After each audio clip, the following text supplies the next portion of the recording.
Are you struggling to figure out whether your current therapist is a good fit for you or not? If so, this episode is specifically for you. Join me as I share the red flags to keep in mind when seeing your therapist, but also some things that you should consider as well in order to maximize your time with your therapist. Stay tuned.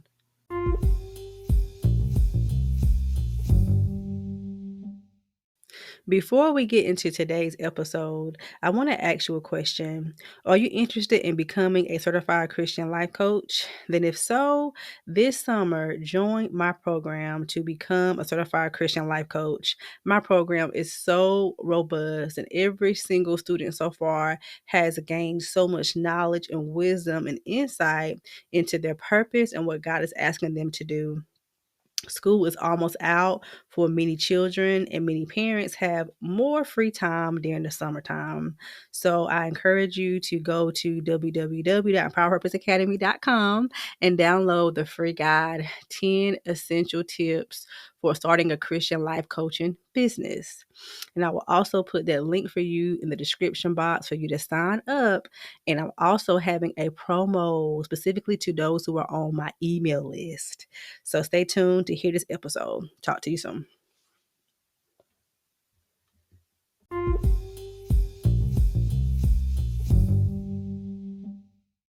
Welcome back, everyone, to the Faith and Mental Wellness Podcast.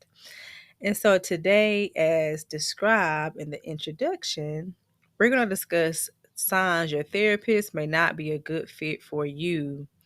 I'm not going to be before you long, but I do want to share with you both sides of this, okay? Because I, for one, have been I'm a client before, and I'm also a therapist, so I understand both sides, okay? And I definitely counsel people who say they went somewhere else and didn't have a good experience. I ask them why, and I always encourage them to share how they feel with their therapist. With that being said, let's go ahead and get into number one. So, number one is lack of progress. Have you been going to counseling for a while and you don't see any improvement in your condition, or you feel stuck? Okay. And so, depending on your situation, what you're going to therapy for, the time frame as far as progress varies for every single person. So, with that being said, are you one doing your homework? Two, are you attending therapy the way you should? Meaning the time frames that you have decided to go with your therapist. Some clients go once a week, some go bi-weekly. When you first begin in therapy, it is best to go at least weekly the first month. I always say that if you can. I know everyone's situation is different financially, time, schedule, all that good stuff. But whenever you go to a session today and then you don't go again for 3 to 4 weeks, and you and your therapist don't have that strong rapport built yet, they can definitely prolong your progress or prevent you from making progress the way you would like to. Okay. Number two is feeling unheard. Do you feel like your therapist is listening to you? Are they dismissing your concerns? This could be a significant red flag, okay? And the flip side of that for me is, one, do you feel that way all the time? Or is it just a one-time thing? If it's a one-time thing, maybe your therapist that day had an off day, something came up. We're human as well. But you should not feel that way all the time. And the reason why I'm doing this episode too is a lot of people have this mindset of what therapy should be like for various reasons, from TV, from their friends, from their family. I've heard so many different situations where people have expected me to help them to make progress quickly, and it was not realistic. Even though I'm a believer, I am a Christ-centered therapist. God does speak to me on behalf of my clients, but that does not mean that you're going to make progress overnight. It's still a process, okay? The third one here is inflexibility. is your therapist not being flexible with their approach with you? So that means if you guys have been trying a particular technique for a while and it's not working, or they continuing to do the same technique, or they're trying to research to find what actually works for you. Once again, everyone is different.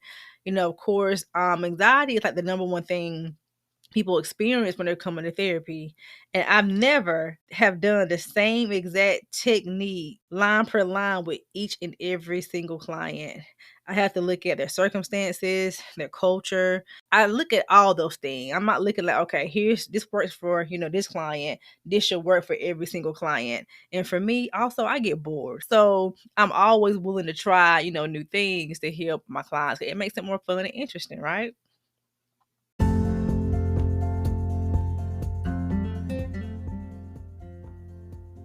Are you an aspiring or existing Christian therapist and you are seeking to truly grow spiritually and grow clinically?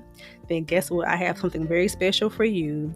I have a YouTube series that you can go and listen to right now or after this episode ends. Go check it out to hear how you can combine the spiritual gifts with your clinical skills. Okay, so talk to you soon, and thank you again for being a part of the Faith and Mental Wellness podcast.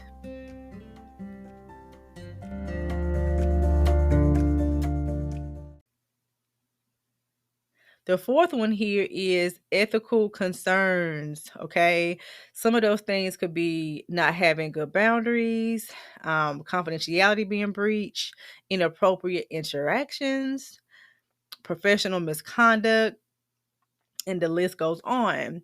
And so oftentimes, this is what I see too. If your therapist, if you know that you guys are in the same like area or same circle, or, let's say, for example, your child's in sports. Well, your therapist's child might be in sports too.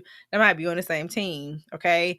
If you see them in public before you can have that discussion, just like I wouldn't approach your therapist. Because more than likely, your therapist should not be approaching you.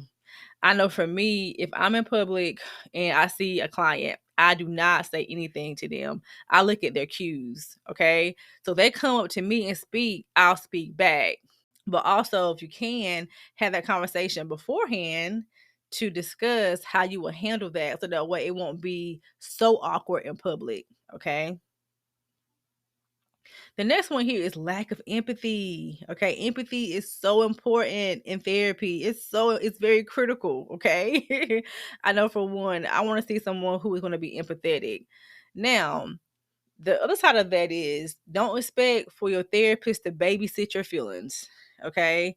So they should still be able to be direct with you, but also be empathetic.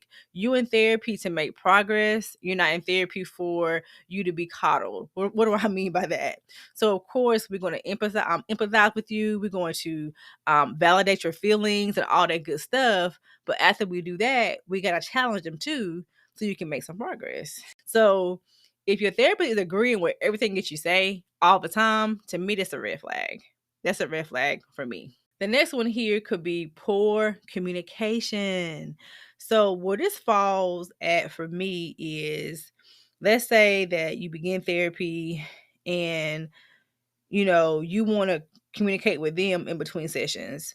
It's so important to talk with them to figure out if it's going to be phone call, text, email, and it needs to be a HIPAA compliant platform. Okay. Which means that it's supposed to be a platform that's confidential. So make sure that you have that conversation with your therapist. So these are the top, few that I found, and I sat down to really think about what would be a red flag. Okay. There are so many others. There are so many others. And so other ones I've heard of is clients actually sleeping with their therapist. That's a big no-no. You guys are hanging out together on weekends and that's your therapist. No, no, no. No, no, no. That's the ethical concern.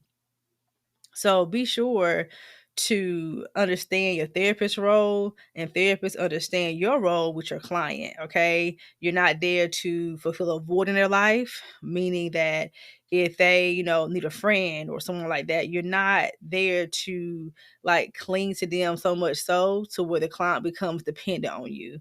That's not good. Our role is to equip you with the tools you need and help you to get from A to B or C to D, right? When it comes to your mental health. Okay. So please take these things right here that I discussed today into consideration. So with that being said, if you want to, feel free to, comment if you're on Apple or Spotify and let us know what your thoughts are. Okay, so stay tuned, you guys. We're going to have more guests coming up in the next few weeks. I'm so excited. And thank you again for being a part of the Faith and Mental Wellness Podcast.